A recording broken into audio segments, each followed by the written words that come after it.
మీరెప్పుడైనా ఎక్కడికైనా వెళ్ళినప్పుడు సడన్గా ఒక ప్లేస్లో స్టక్ అయిపోతే అర్ధరాత్రి ఒంటరిగా రోడ్డు మధ్యలో నిలబడాల్సొస్తే మీకు కనుచూపు మేర వరకు ఎవరూ కనిపించరు కదా. అలాగే అప్పుడు ఏ బస్సు వస్తే ఆ బస్సు ఎక్కేయాల్సి వస్తుంది. ఎందుకంటే ఇంటికి వెళ్లేందుకు ఇదే చివరి బస్సు అయి ఉంటుంది. ఇలా మీరు ఊహించుకుంటే ఎలా ఉంటుంది? రైట్, ఇంకా చెబుతాను వినండి. ఈ బస్ మిమ్మల్ని మీ ఇంటి వరకు తీసుకువెళ్ళాలి. కానీ అది అలా చేయలేదు, వేరే ప్లేస్కు తీసుకువెళుతుంది. అప్పుడు అక్కడ ఎదురయ్యే విచిత్ర సన్నివేశాలు చూస్తే గుండె జల్లుమంటుంది. బాబోయ్, నేను ఈరోజు ఇలాంటి ఇమాజినేషన్ చెబుతున్నాను అని మీరు అనుకుంటున్నారా? బాబోయ్, ఇదేంటి తేడాగా ఉంది అనుకుంటున్నారా? ఇది నిజం. ఇలాంటి సందర్భం ఒకసారి చైనాలో జరిగింది. ఇప్పుడు ఆ విషయమే మీకు చెప్పాలనుకుంటున్నాను. సో ఈ వీడియో చాలా థ్రిల్లింగ్గా ఉండబోతుంది. So don't miss it. ఇక కాంటెంట్లోకి వెళితే, ఇప్పటి వరకు నేను చెప్పింది ఊహించుకుంటేనే భయం వేస్తుంది. కానీ చైనాలో అలాంటి సీన్ని వాళ్ళు కళ్ళారా చూశారు. మరి అప్పుడు వారి పరిస్థితి ఎలా ఉండింది, ఎలా ఉండుంటుంది? రైట్, నిజంగా మన జీవితంలో ఒక్కోసారి మనం తీసుకునే నిర్ణయాలు మనకి ఎన్నో చిక్కుల్ని తెచ్చిపెడతాయి. ఇప్పుడు మన టాపిక్లోకి వెళదాం. ఇప్పుడు నేను మీకు చెప్పబోయే కథ కాదు, నిజం. ఇది ఒక మనిషి గురించి కాదు, ఒక బస్సు గురించి. ఒకవేళ ఈ బస్సులోకి ఎవరు ఎక్కినా వాళ్ళు వాళ్ళ చావును చూస్తారు. బస్సు ఏంటి, చంపడం ఏంటి అనుకుంటున్నారా? నిజంగా ఈ మిస్టరీని ఇప్పటి వరకు ప్రపంచంలో ఎవరూ ఛేదించలేకపోయారు. ఇంకా క్లియర్గా చెప్పాలంటే ఇది వరల్డ్లోనే బిగ్గెస్ట్ మిస్టీరియస్ స్టోరీ. ఇది చైనాలో జరిగింది. ఈ దేశంలో ఒక బస్సు ఉంది. ఈ బస్ పైన 375 అనే నెంబర్ ఉంటుంది. ఇది యుయాంగ్ మిన్ యుయాంగ్ నుంచి ఫ్రాంగ్రాండ్ హిల్స్ వరకు షటిల్ చేస్తూ ఉంటుంది. ఈ రెండు ఊళ్ళ మధ్య జస్ట్ 16 కిలోమీటర్లు మాత్రమే దూరం. అంటే ఇది సిటీ బస్ అన్నమాట. అయితే ఇది ఎక్కువగా రాత్రిళ్ళు తిరుగుతూ ఉంటుంది. ఒకసారి 1995లో నవంబర్ 14న ఈ బస్లో ఊరు వెళుతున్నట్టు నార్మల్గా అర్ధరాత్రి వెళుతుంది. అయితే అప్పుడు ఒక 4 ప్యాసింజర్లు ఈ బస్సును ఆపి ఎక్కుతారు. వీళ్ళు ఎక్కిన ప్రాంతం పేరు సమ్మర్ ప్యాలెస్. ఈ 4 2 భార్యాభర్తలు. అయితే 3వ వ్యక్తి ఒక ముసలమ్మ. అలాగే 4వ వ్యక్తి ఒక 20 ఏళ్ల కుర్రాడు. వీళ్ళు బస్ ఎక్కే టైంకి బస్సులో డ్రైవర్, కండక్టర్ మాత్రమే ఉంటారు. డ్రైవర్ వెనకాల వీళ్ళంతా కూర్చుని ఉంటారు. ఆ బస్ ఆ రోజు చివరి బస్. అంటే అది గమ్యాన్ని చేరుకున్న తర్వాత డిపోలోకి వెళ్ళి నైట్ అక్కడే ఉంటుంది. ఈ బస్ అర్ధరాత్రి ప్రయాణిస్తున్నప్పుడు రోడ్డుపై అంతా దట్టమైన పొగమంచు కమ్ముకుంది. దీంతో ఆ బస్సు లైట్లు ఆన్లోనే ఉన్నాయి. అయినా ఆ రోడ్డు క్లియర్గా కనిపించలేదు. విజిబిలిటీ పూర్తిగా జీరో అయింది. నిజంగా ఇలాంటి టైంలోనే చాలా యాక్సిడెంట్లు జరుగుతాయి. డ్రైవర్ కూడా అదే భయపడ్డాడు. అయితే అతనికి ఎదురుగా 2 దారులు ఉండడంతో ఇలా వెళితే పొగమంచు ఎక్కువగా ఉంటుందా, ఇలా వెళితే పొగమంచు ఎక్కువగా ఉంటుందా అని 2 దారుల వైపు చూస్తూ, అయితే దీనికి సమాధానంగా వెనకాల ఉన్న ముసలమ్మ, 20 ఏళ్ల కుర్రాడు, ఈ దారి చాలా మంచుతో ఉంది కాబట్టి వేరే దారిలో వెళ్లడమే మంచిదని చెబుతారు.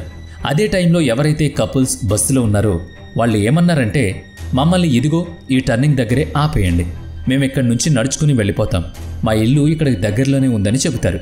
ఆ రూట్లో ఇదే చివరి టర్న్. సో ఆ కపుల్స్ అక్కడే దిగిపోయారు. ఇక బస్సులో వీళ్ళు 4 మాత్రమే ఉన్నారు. బస్సులో చిమ్మ చీకటి, బస్సు ముందు పొగమంచు. అయినా కూడా నెమ్మదిగా బస్సు వెళ్తుంది. బస్సులో పూర్తిగా నిశ్శబ్దం. అదే టైంలో సడన్గా బస్ డ్రైవర్ బ్రేక్ వేస్తాడు. ఆ టైంలో బస్సులో ఉన్న కుర్రాడు ఒక్కసారిగా ఉలిక్కి పడతాడు. అర్ధరాత్రి దేని కారణంగా బస్సును సడన్గా ఆపారు అని లేచి చూస్తాడు.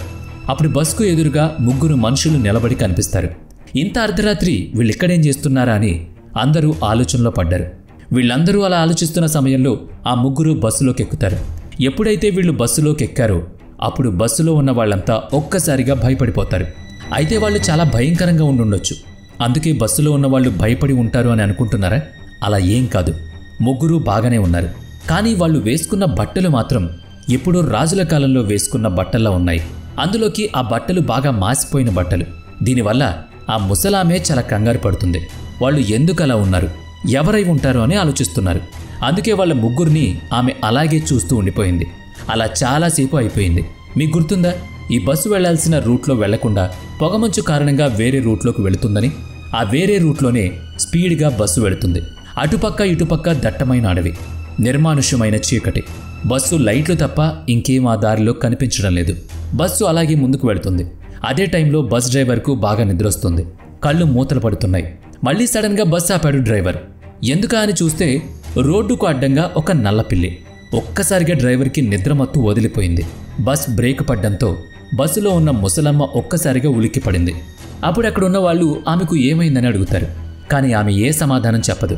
ఎప్పుడైతే డ్రైవర్ సడన్ బ్రేక్ వేశాడో అప్పుడు ఈ ముసలామె పర్స్ కనిపించకుండా పోతుంది. అయితే అది పక్కనే ఉన్న కుర్రాడు తీసుంటాడని భావించి అతన్ని అడుగుతుంది, బెదిరిస్తుంది, భయపెడుతుంది. అయినా కుర్రాడు నేనేం తీయలేదని చెబుతాడు. అప్పుడు కండక్టర్ వచ్చి ముసలామెను గొడవ పడొద్దని చెబుతాడు. ఆపకపోతే ఇక్కడే దిగిపో, ఇద్దరూ కలిసి పోలీస్ స్టేషన్కు వెళ్ళండి సలహా ఇస్తాడు. అంతలో రోడ్డుకు అడ్డంగా వచ్చిన పిల్లి కనిపించకుండా పోతుంది. కాస్త ముందుకు వెళ్ళిన తర్వాత ఆ ముసలామె, కుర్రాడు ఇద్దరూ బస్సు దిగిపోతారు. అప్పుడు ఆ కుర్రాడు చాలా టెన్షన్ పడుతూ ఉంటాడు, ఎందుకంటే పోలీస్ స్టేషన్కు వెళ్ళాలని.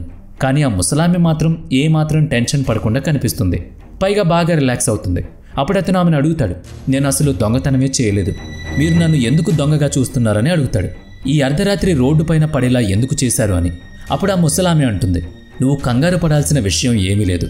నిజం చెప్పాలంటే నువ్వే నాకు థ్యాంక్ యూ చెప్పాలి, ఎందుకంటే నీ ప్రాణాలను నేను కాపాడాను అని చెబుతుంది. అప్పుడు ఆ కుర్రాడికి ఏం అర్థం కాదు. మళ్ళీ ఆ ముసలామె అతనితో ఏం చెబుతుందంటే, నువ్వు బస్సులో జరుగుతున్న మార్పులను పరిశీలించావా?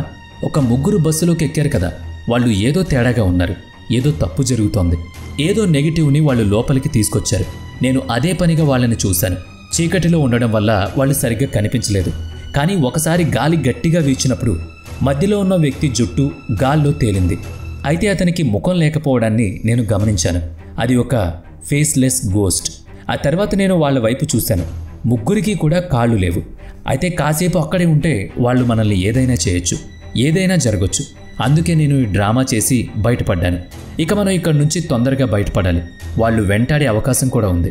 కాబట్టి మనం ఇక్కడి నుంచి తొందరగా వెళ్ళిపోదాం. ఇదంతా విన్న తర్వాత కుర్రాడు ఆ ముసలామెను హగ్ చేసుకుంటాడు. దిగులు పడొద్దని చెబుతాడు. ఇదంతా ఓకే, కానీ మనం ప్రాణాలతో బయటపడ్డాం. కానీ బస్సు డ్రైవర్, బస్సు కండక్టర్ పరిస్థితి ఏంటి? వాళ్ళ ప్రాణాలు గాల్లో కలిసిపోతాయా అని ఆలోచించాడు. సరే పద, మనం ఇక్కడికి దగ్గరలో ఉన్న పోలీస్ స్టేషన్కు వెళ్ళి జరిగిందంతా చెబుతామని అక్కడి నుంచి వాళ్ళు వెళ్ళిపోతారు. ఎప్పుడైనా ఎక్కడైనా ఇలాంటి గోస్ట్ కథలు చెబితే నమ్ముతారా? ముఖ్యంగా పోలీసులు అయితే అస్సలు నమ్మరు, కొంచెం అటెన్షన్ కూడా ఇవ్వరు. వీళ్ళిద్దరూ అలా నడుచుకుంటూ పోలీస్ స్టేషన్కి వచ్చారు. జరిగిందంతా చెప్తారు. కానీ పోలీసులు ఏమాత్రం ఈ విషయాన్ని నమ్మలేదు. కనీసం హెల్ప్ కూడా చేయడానికి ఇష్టపడలేదు. ఇదొక హర్రర్ స్టోరీ, అందుకే చాలా క్లారిటీగా మీకు నేను చెబుతున్నాను. ఇంకా హర్రర్ విషయాలు చెప్పబోతున్నాను. అది వింటే మీ గుండె ఒక్కసారిగా జల్లుమంటుంది. అదేంటంటే, ఈ బస్ నవంబర్ 14న స్టార్ట్ అయింది, కానీ ఇంకా గమ్యాన్ని చేరుకోలేదు. అప్పుడు పోలీసులకు అర్థమైంది, రాత్రి ముసలామె ఒక కుర్రాడు చెప్పిన విషయాలు నిజమని. ఇక అనుకున్నది మొదలు లేడికి లేచిందే పరుగన్నట్టుగా వెంటనే ఆ బస్సును వెతుకుంటూ పోలీసులు ఆ రోడ్డున వెతకడం మొదలుపెట్టారు. సీసీటీవీ కెమెరాలను కూడా చెక్ చేశారు. అయితే ఇంట్రెస్టింగ్ విషయం ఏంటంటే, ఎప్పుడైతే ముసలావిడ ఆ కుర్రాడు బస్సు నుంచి దిగారో అప్పటి వరకు మాత్రమే సీసీ కెమెరా ఫుటేజ్ కనిపిస్తుంది. ఆ తర్వాత ఎక్కడా కూడా, అంటే ఏ కెమెరాల్లో కూడా ఈ బస్సు కనిపించదు. అసలు ఆ బస్సు ఆనవాళ్ళు కూడా ఎక్కడ ఉండవు. ఈ బస్సు గమ్యానికైతే చేరుకోలేదు. మరి అలాంటప్పుడు మధ్యలో ఎక్కడో ఉండాలి కదా, కానీ ఎక్కడా లేదు. Mystery, mysterious. పోలీసులంతా రోజంతా ఈ బస్సు కోసం వెతికారు, కానీ ఎక్కడా దొరకలేదు. అలా కొన్ని రోజుల తర్వాత వాళ్ళకి బస్ ఎక్కడో రోడ్డు పైనో రోడ్డు పక్కనో కనిపించింది. ఎక్కడో దూరంగా ఒక నదిలో కనిపించింది. పోలీసులంతా అక్కడికి చేరుకున్నారు. బస్సును బయటకు తీసిన తర్వాత అక్కడున్న వాళ్ళంతా షాక్ అయ్యారు. ఆ బస్సులో 3 శవాలు కనిపించాయి. అందులో ఒకరు డ్రైవర్, 2 కండక్టర్, ముగ్గురులో మధ్యలో ఉన్నవాడి శవం. ఈ బస్సును ట్రేస్ అవుట్ చేయడానికి పోలీసులకు 2 రోజుల సమయం పట్టింది. అంటే వీరు చనిపోయి 2 రోజులైందన్నమాట. ఇక పోలీసుల మైండ్లో అన్ని ప్రశ్నలే. వీళ్ళంతా ఎలా చనిపోయారు? అసలు ఈ బస్సు 100 కిలోమీటర్ల దూరంలో ఉన్న నదిలో ఎలా పడింది? అసలు ఎందుకు ఇక్కడికి వచ్చింది? ఒకదాని తర్వాత ఒకటి అన్ని డౌట్సే. ఇప్పటి వరకు ఈ ప్రశ్నలకు సమాధానం దొరకలేదు. ఇన్వెస్టిగేషన్లు ఎన్నో జరిగాయి, కానీ ఆ మిస్టరీ వీడలేదు. రహస్యంగానే ఇప్పటికీ ఉండిపోయింది.